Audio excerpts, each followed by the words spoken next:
Olá, meu nome é Jorge Cortez, sou professor na Universidade Federal da Grande Dourados. Vou apresentar o trabalho Perdas na colheita mecanizada do milho em função da velocidade de deslocamento e tamanho da armação de coleta. Esse trabalho também é composto pelo Lucas, que é aluno egresso, nosso aluno de mestrado da UFGD. Então, a parte de avaliar a velocidade de deslocamento da colhedora é importante porque muitos produtores gostam de acelerar o processo de colheita. No entanto, esquecem de observar as perdas que ocorrem durante esse processo. E outro ponto importante é o tempo que a gente leva para fazer as coletas dessa perda.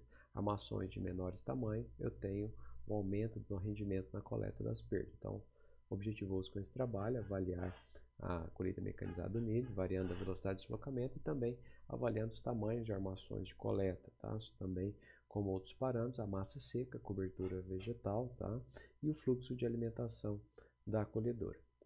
O trabalho foi feito numa fazenda comercial, aqui no Mato Grosso do Sul.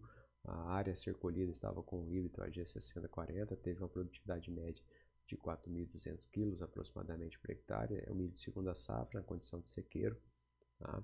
Aproveitando adubos residuais da cultura da soja antecessora. Utilizamos uma colhedora autopropelida 16S21617, um cilindro de fluxo axial, uma plataforma de 6 metros em torno de 12 linhas.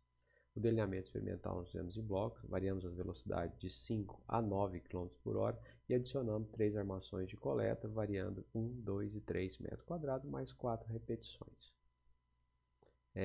Nas armações de coleta, com base na sua largura da plataforma de 12 metros, foram feitas marcações a cada 15 centímetros, objetivando avaliar, né, e ter a porcentagem de cobertura vegetal. O material vegetal, a massa seca, nós utilizamos um quadrado de meio por meio de metro de lado, que resultou em 0,25 metros quadrados, para obtenção da massa seca.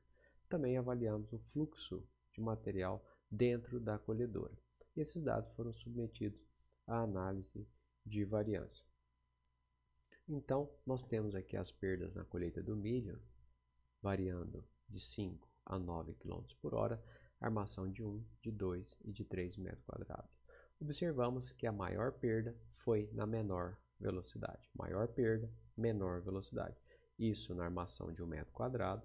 Na armação de 2 metros quadrados foi a 5 e a 6 km por hora, e na armação de 3 metros quadrados apenas 5 km por hora.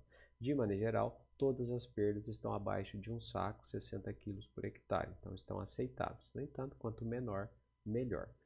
E nessas máquinas de cilindro axial, já é de conhecimento, por causa do seu tamanho, capacidade, a pressão interna que ocorre dentro do cilindro, que as menores velocidades geram as maiores perdas. Então, a nossa recomendação aqui com base nesse trabalho é que se trabalhe em velocidades acima de 6 km por hora ou até 7 km por hora, porque a gente observa na armação de 2 metros quadrados e também na de 3 valores maiores de perda na colheita e o menor na região dos 7 km por hora.